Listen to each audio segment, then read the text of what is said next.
Noticias en profundidad. Pauta de análisis en la 100.5. 8:35, estamos de vuelta aquí en Pauta de Análisis con el análisis y nuestros panelistas de día jueves. Carlos Ominami, presidente de Chile 21, Rodrigo Villa, director del área Política y Sociedad Civil de Libertad y Desarrollo y director además del Centro de Educación Ciudadana de la Universidad San Sebastián. Bienvenidos a los dos, ¿cómo están? Hola, muy buenos días. Muy buenos días, impresionado por la noticia de las últimas horas. De Donald Trump. Ya, ustedes amanecieron más tranquilos. Esto porque de lo que están hablando las editoriales de los diarios extranjeros, digo algunos norteamericanos y algunos diarios europeos, sus editoriales son de que se aparece acá una reorganización, un reacomodo planetario.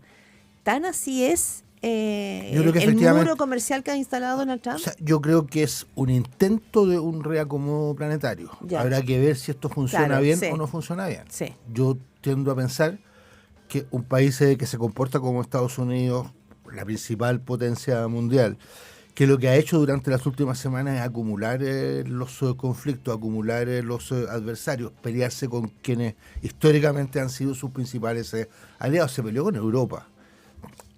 El mundo, la organización del mundo occidental está construida sobre la base de la alianza atlántica entre Estados Unidos y Europa. Europa hoy día tiene una sensación de humillación, de ruptura de una relación histórica. Hace pocos días atrás se anuncia con bombo y platillo un acuerdo entre China, Japón y Corea del Sur.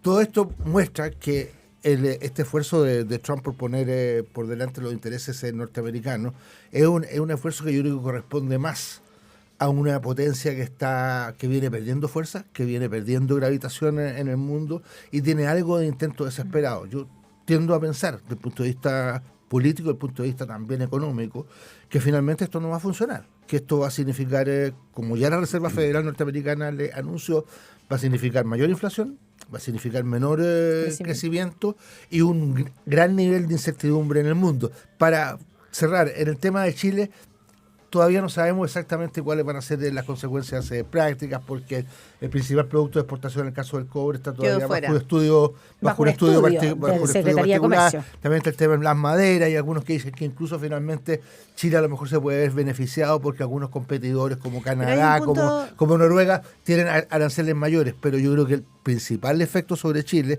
es el efecto que va a tener estas medidas sobre el conjunto de la economía en materia de menor crecimiento, de mayor incertidumbre. Tengo una sola pregunta que se la doy a Rodrigo Villa. Lo que tú dices, Carlos Minami, de que quizá esto tiene mucho más que ver con de que transparenta una posición debilitada de un Estados Unidos que ya no es un león, ¿ya? Y yo tengo dudas con eso, porque la verdad es que desde que Donald Trump asumió la presidencia de los Estados Unidos el 20 de enero hasta ahora, la cantidad de pasos que ha dado pisa fuerte. Cada paso que da nos levanta todo, o sea, sacude cuando salta. No es la de alguien que está en un grito desesperado por querer retomar fuerza. Él ha demostrado un despliegue de fuerza. Tienen silencio a los demócratas en Estados Unidos, nadie dice esta boca es mía. Tiene una situación muy compleja a la Unión Europea y veamos lo que está pasando en Gaza y la libertad total con la que está actuando Israel. Cada día más vemos que este éxodo que él anunció se está concretando. Entonces, no son pavonadas ni amenazas, sino que son yo lo que digo es que en el conjunto yo no siento que esto vaya a crear un nuevo orden, sino que es más bien un nuevo desorden. Estados Unidos, para decirlo claramente, se transformó en un factor de inestabilidad en el mundo. Y eso es muy impropio de un país que quiere ser la primera potencia mundial. Rodrigo Villa. Sí, yo lo quiero ver de otra perspectiva. Sí.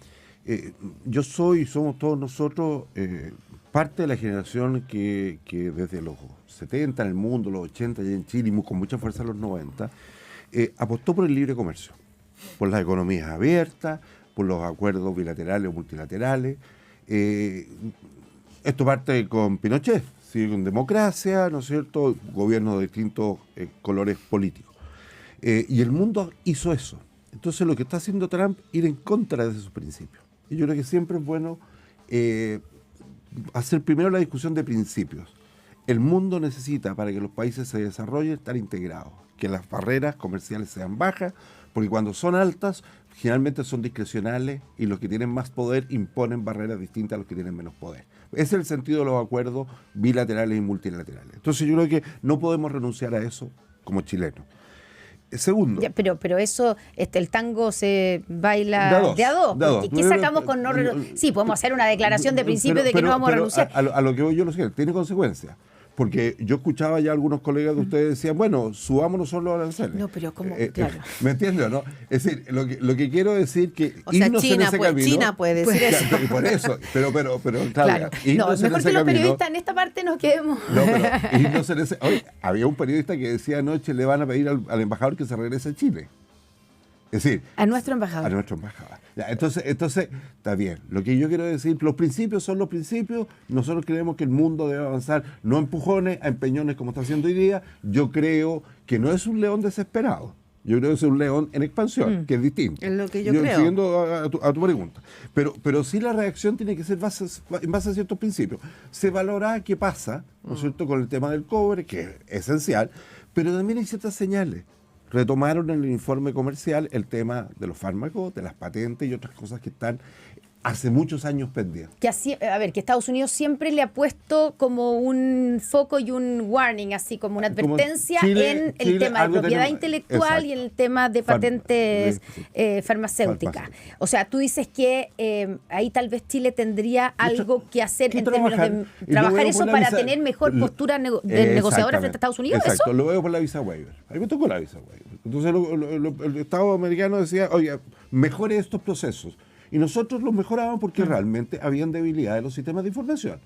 Entonces, esa es una forma de ir cooperando para ir resolviendo esta medida que parece, desde el punto de vista de nuestro Tratado de Libre Comercio, es arbitraria. Yo quiero preguntarle a Carlos por eso mismo, el Tratado de Libre Comercio, porque yo me acuerdo que cuando ganó Donald Trump, que inmediatamente Donald Trump había anunciado estas cosas, no de esta manera, nadie pensó que lo haría así, pero había anunciado que subiría los aranceles, etcétera. Y yo me acuerdo que yo entrevisté en ese minuto a varios economistas que en Estados Unidos, al embajador de nuestro país allá, preguntándole, ¿tenemos que tener temor frente a nuestras exportaciones? Y la respuesta fue de todos, no, porque estamos protegidos por un tratado de libre comercio. Bueno, da la impresión que no nos sirvió de nada, porque hoy día, para entender, el tratado de libre comercio con Estados Unidos significa que todos los productos, o la mayoría de los productos, entran nuestros... Que están incluidos en el tratado. Sí, pero son la mayoría, ya, que no están todos. incluidos en el tratado, entran a Estados Unidos con 0% de arancel. Lo mismo con los productos de Estados Unidos que entran a nuestro país. Y lo que hizo ayer Donald Trump es automáticamente decir cambiar eso por un 10%. Entonces, Ahora, ¿de qué nos sirvió el Tratado de Libre Comercio? ¿O tenemos algo que negociar o nada? Yo creo que no hay que adelantar solo acontecimientos, porque todavía no se sabe exactamente cómo van a ser los decretos de aplicación. Y lo que hemos visto durante todas estas semanas es un conjunto de decisiones que van y que vienen, que tienen también un elemento fuertemente transaccional. Entonces, habrá que ver exactamente cuál va a ser la forma de aplicación de ese 10% respecto de Chile. Ya se dijo, mire, cobre no, porque va a ser objeto de un estudio particular. Las maderas no. Yo creo que es probable fruta, vino, salmón, por nombrar nuestros tres principales productos que exportamos a Estados Unidos. Que otros productos que no están cubiertos, los productos que estén cubiertos por el Tratado de Libre Comercio queden también en una condición distinta. Entonces me parece a mí que todavía no hay que adelantarse para anticipar cuál va a ser exactamente el efecto sobre Chile. Yo te reitero, creo que el efecto principal sobre Chile es el efecto más global que va a significar esto sobre el conjunto de la economía en materia de recesión, todo lo que pasa respecto de China, todo lo que pasa respecto de Europa. China es nuestro principal mercado de exportación. Si tiene consecuencias fuertes la guerra comercial que se desate entre China y Estados Unidos, efectivamente eso puede tener mucho más efecto que la imposición directa de aranceles sobre Chile. No quiero ser como pesada, como amargada, pero yo he pensado un poco. El presidente le dijo a Donald Trump que se creía un emperador. Hoy día estamos todos preocupados de cuál va a ser la verdad es que si uno mira a México ya, lo que ha dicho la presidenta de México, que México va a presentar un plan. Es decir, México se vino preparando. Y ella ha hablado con Donald Trump, parece una particularidad por calmarlo. Pero me llama la atención porque en Chile nos creemos más grandes de lo que somos. Nos creemos más musculosos de lo que probablemente somos en el concierto internacional. Entonces, ¿cómo ven ustedes la postura de Chile? Y no sé, en voz de... Sí. Yo creo que el presidente, que ayer cuando hizo su declaración... intentó posicionarse a nuestro nivel. Hablar de Trump como el emperador. Él fue el presidente, no fue Chile, fue él. Es un despropósito. Pero Chile, es un despropósito. No, Chile no es el presidente. El presidente, ¿no es cierto?, fue electo por los chilenos. Él define la política internacional. Pero eso no hace que tengamos que estar todos de acuerdo en las declaraciones, en mi opinión, ayer imprudentes. Que eso haya tenido efecto en las medidas de ninguna manera. No, pues ya estaba. Fue unos minutos antes. Claro, por eso descartemos ese tema, porque sería muy simplista. Pero creo que las declaraciones de hoy día sí que son prudentes. Cuando hoy día dice, hace un par de horas atrás, de acuerdo a los cambios de horario, dice que esto hay que estudiarlo, hay que mirarlo, ver los efectos, cuáles son las oportunidades. Él usó la palabra oportunidad. Y eso creo que es prudente. Se retrocedió el presidente, no sé si con respecto a su primer... Creo que tampoco en sentido... pero creo que hay un cambio.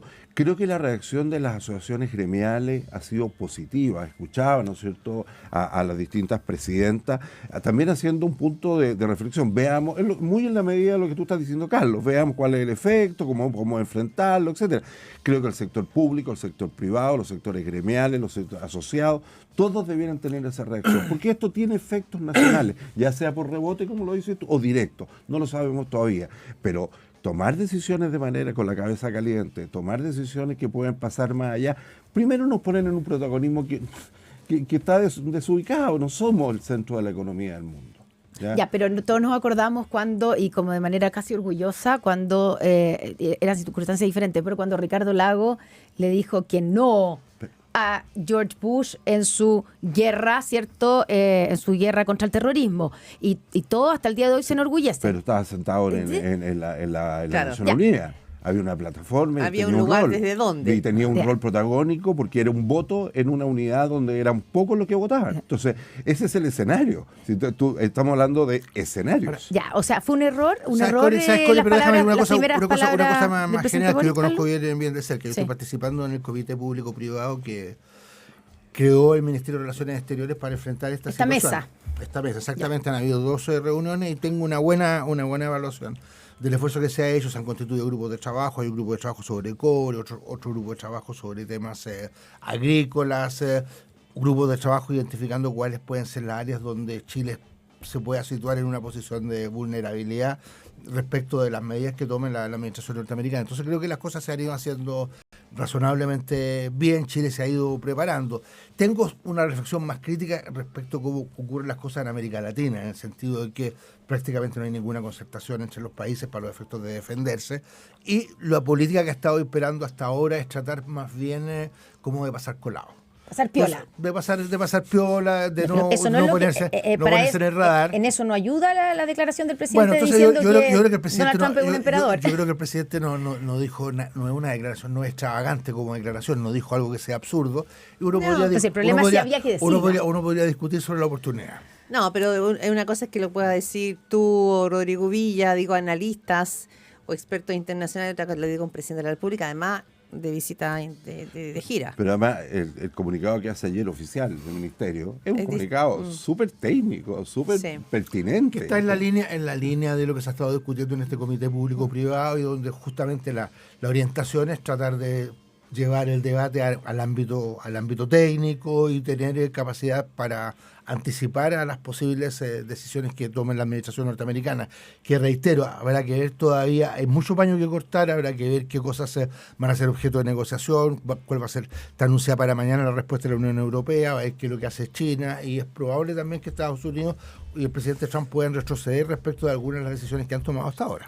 Ahora, claro, depende de cuál sea la reacción del resto de los países, y ahí tú dices, es algo que llama la atención que en América Latina o que Sudamérica no seamos capaces y no se ve cómo actuar de manera concertada, como lo hace la Unión Europea, a veces mejor, a veces peor, pese a que hay al interior posturas ideológicas, o sea, gobiernos bien diferentes. Tiene los ultraderechistas en Italia. Y toma el caso de China con Corea del Sur y con Japón, que tienen puntos de vista políticos muy distintos. Pero son capaces de ponerse de acuerdo. Y América Latina no se ve, o sea... En todas las materias, pues, Connie, en migraciones no hay posición común, en crimen organizado no hay posición común, en cooperación internacional de las policías para combatir el crimen no hay posición común. Entonces, todos los temas están pendientes. Yo creo que esta es la gran reflexión que hay que hacer con los organismos multilaterales latinoamericanos.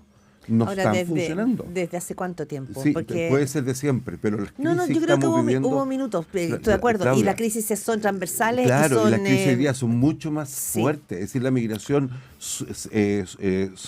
norte-sur es una migración que tiene 10 años. Antes toda la migración iba del sur al norte. ¿Ya? Y eso afecta a toda la región latinoamericana. Entonces, son temas que son los grandes temas.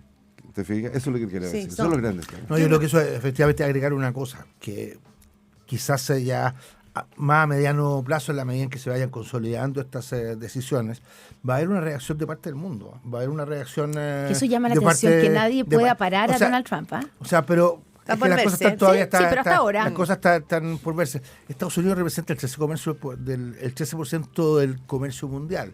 Entonces aquí, de repente, y han dicho, bueno, nosotros nos salimos de la OMC, de repente aquí va a haber una OMC con el 85% del comercio mundial sin Estados Unidos. Estados Unidos también aquí puede correr el riesgo de terminar aislado en el mundo.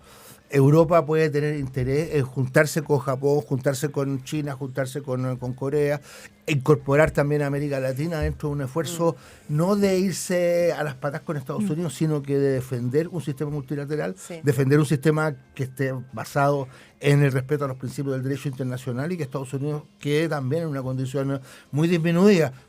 Con lo cual yo creo que también se pueden comenzar a acrecentar las dificultades internas de los Estados Unidos. Yo creo que todavía no hay que sobreestimar, pero el pequeño dato, el dato de ayer de la elección en la Corte Suprema del estado de Wisconsin, donde Trump había ganado la elección presidencial y su candidata pierde, no obstante la cantidad enorme de plata que se puso, pierde lejos, es pequeño anuncio. Perdona, a propósito de lo que ustedes dicen de esta falta de unidad, y por otra parte, como la Unión Europea se suma, bueno, la Unión Europea está un poco obligada a hacerlo, porque están constituidos, digamos, en un todo. Pero llama la atención porque, por ejemplo, Meloni, que era una gran aliada de Donald Trump, ha ido también girando. Y yo no sé si esto, quizás es muy chico, es achicarlo, pero puede tener algún rebote en las propuestas que los candidatos presidenciales acá en Chile hagan en un año electoral. Yo creo que sí, todos los que creen en el libre comercio tienen que tener una definición sobre esto, ¿no es cierto? Y aquí vamos a tener que, los candidatos que ya están arriba, tener una definición. Y van a tener que... decir, porque hay algunos que defienden, ¿no es cierto? Son libertarios, defienden a Trump, y ser libertarios creen en el libre comercio. Claro, hay algunos diseño Hans Kaiser, concretamente. No, yo estoy hablando de aquellos libertarios. El único libertario. Claro, entonces aquí hay que se definición. dice libertario. Entonces, definición. Por definición, ser libertario es creer que levantar la barrera. No es lo mismo ser libertario que nacionalista. Rodrigo, entonces, creo que van a haber definiciones en las próximas semanas porque hay que ser consecuente. O me voy por el camino A o me voy por el camino B. Yo creo que ese es una y yo creo que va a ser bien importante que mucha gente de derecha revise sus posiciones, porque cuando salió Trump consideraron que era una gran noticia para el mundo, y hoy día lo que uno observa es un gran silencio frente a estas determinaciones que claramente son lesivas en contra del desarrollo, en contra de la organización del mundo. Sí, Rodrigo Villa, ¿tú crees que hay gente de la derecha que tendría que revisar esa postura? No, pero estoy dando el mejor ejemplo. No, del caso de Kaiser, tú hablaste con un tema puntual sobre el libre comercio.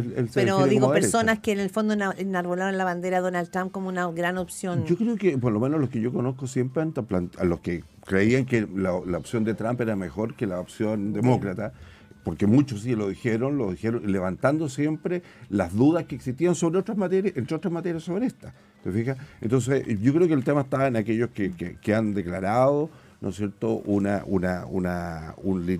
seguimiento claro, ¿no es cierto?, definido a actores internacionales como Trump, como Milei, etcétera, y que hoy día se dan cuenta que en una de las principales áreas, que son la política económica, ¿no es cierto?, están en contra de sus propios principios. Entonces, a lo mejor tendrán que ajustarlo, como dice Carlos, y decir, oye, tal vez en lo económico no, pero en lo otro sí, no sé. Pero esto es, para aquellos que se definen libertarios, un golpe duro. O sea, para Johannes Kaiser, para decirlo, digamos... pero hay un partido hoy día, Nacional Libertario, tiene 40.000 militantes. Que no es poco, ¿ah? No es poco. Se nos fue el tiempo. Carlos Ominami, Rodrigo Villa, muchas gracias, como siempre.